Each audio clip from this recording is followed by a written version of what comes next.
இந்தியாவின் எந்த பகுதியையும் பாகிஸ்தான் என்று கூறக்கூடாது என்று கர்நாடக உயர்நீதிமன்ற நீதிபதிக்கு உச்சநீதிமன்ற தலைமை நீதிபதி சந்திரசூட் அறிவுறுத்தியுள்ளார்.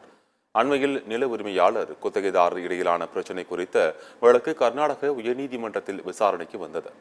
இந்த வழக்கை நீதிபதி ஸ்ரீஷானந்தா பெங்களூருவில் இஸ்லாமியர்கள் அதிகம் வாழும் பகுதியை பாகிஸ்தான் என குறிப்பிட்டு பெரும் சர்ச்சையானது.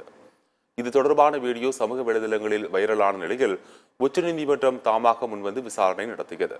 அப்போது நீதிபதி ஸ்ரீஷானந்தாவை உச்சநீதிமன்ற நீதிபதி சந்திரசூட் கண்டித்தார்.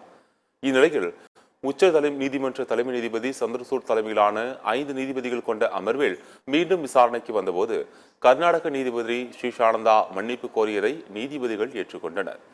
இந்தியாவின் எந்த ஒரு பகுதியையும் பாகிஸ்தான் என்று கூறக்கூடாது என்றும் நீதிபதிகள் கவனமாக இருக்க வேண்டும் எனவும் உச்சநீதிமன்ற நீதிபதிகள் அறிவுறுத்தினர்.